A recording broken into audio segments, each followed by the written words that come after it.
गए हैं Peterhof palace.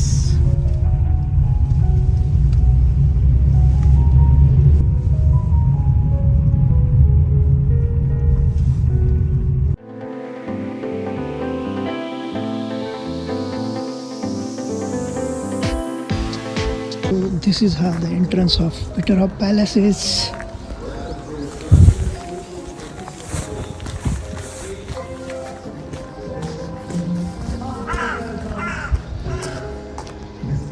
That's the palace.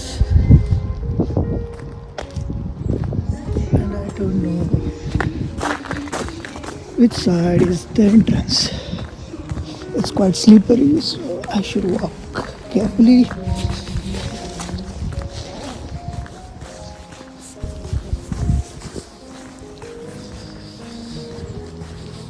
And I think we have ticket counter somewhere. Ticket? Ticket? Билеты? Билеты? Там бесплатно. Ой, супер. Спасибо.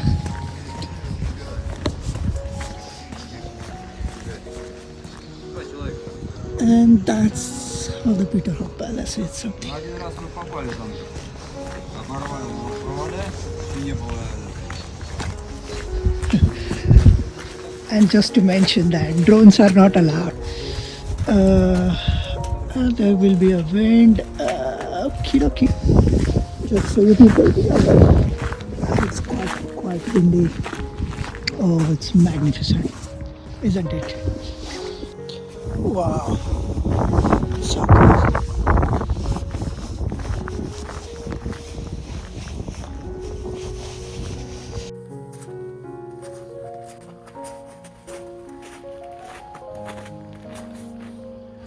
Hello दोस्तों, आज मैं आपको बताने वाला हूँ पीटर फर्स्ट के बारे में। पीटर द ग्रेट एक वो रूलर थे जिन्होंने रशिया को 1682 से लेकर 1725 तक रूल किया। इन्होंने रशिया की नेवल फोर्स को इतना एक्सपांड किया कि उस वक्त की सबसे बड़ी नेवल फोर्स स्वीडिश फोर्स को उन्होंने पराजित कर दिया। और ये जो आप देख रहे हो ये पैलेस, उन्होंने उसके विजय पे बाल्टिक सी जीतने की खुशी में बनाया था। इसको पीटर हॉफ पैलेस बोलते हैं। Peterhof stands for Peter's cottage. जब पीटर अपना विजय सिंबल के तौर पर ये पैलेस बना रहा था तो उसको ये बहुत स्पेशल बनाना था। उसने उस वक्त के सबसे अच्छे इंजीनियर्स, स्कल्पचर्स, गार्डनर्स यहाँ एम्प्लॉय किए ताकि ये पैलेस बने। ये पैलेस लगभग 500 फुटबॉल स्टेडियम इतना बड़ा है। और सबसे खासियत इस पैलेस की ये है कि इसका जो फाउंटेन सिस्टम है वो यहाँ कुछ तो 150 फाउंटेन्स है जिसमें से बस 138 फंक्शनिंग है।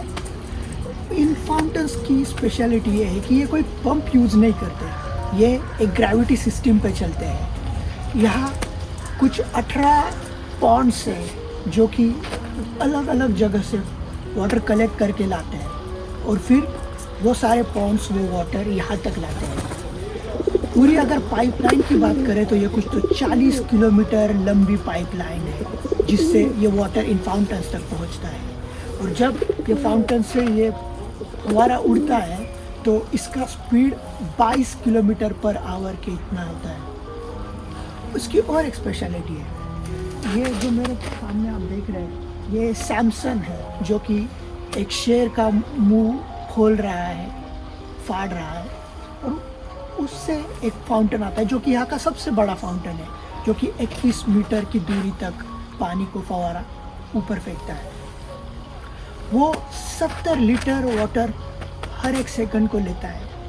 और अगर पूरे फाउंटेन्स की बात करें तो इस पैलेस के सारे फाउंटेन्स पूरे दिन में 3 करोड़ लीटर वाटर स्पेंड करते हैं। Can you imagine? यही है खासियत इस पैलेस की।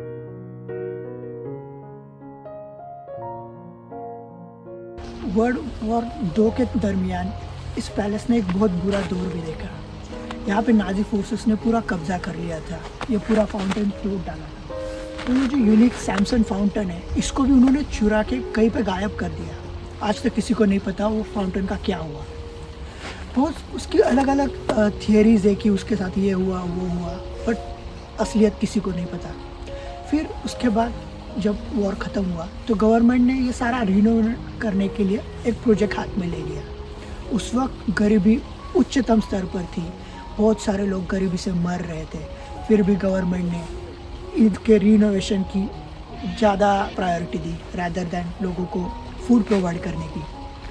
और जब यह सैमसन स्टैचू रिनोवेट हुआ, उसको शहर से ट्रैक्टर पे लाया गया और लोग इतने गुस्साए हुए थे कि लोग खाना न मिलने के कारण मर रहे हैं और गवर्नमेंट यहाँ स्टैचू पे खर्चा कर रही है। लेकिन फिर भी गवर्नमेंट ने ये स्टैचू बनाया, उसको परेड करके यहाँ तक लाया और इसका बस एक ही जस्टिफिकेशन है, this is a symbol of their heroic history.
अभी जैसे हम चल रहे हैं और मेरे पीछे आप देख रहे हो कि पैलेस है, फिर ये कैनल है और ये कैनल जो जाता है ये जाके सीधा गल्फ ऑफ फिनलैंड में जो कि बाल्टिक सी है वहाँ पे जाके मर्ज होता है। तो ऐसा कहते थे कि जब भी राजा निकलते थे तो उनकी बोट यहाँ से निकल के फिर वो जाके जहाज में बैठते थे और फिर वो अपने नेवी के साथ आगे सफ़र पर निकलते थे।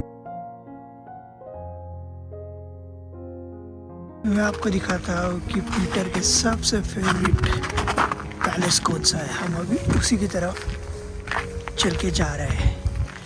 ये सोप हाउसेस थे जहाँ पे पीटर अक्सर समर में आता था और उसको इन छोटे से घरों में रहना ज़्यादा पसंद था रादर दैन उसकी इतने बड़े पैलेस में, और इसीलिए ये फेमस हो गए हैं। इनको कुछ तो मॉन्सेर पैलेस करके बुलाया जाता है।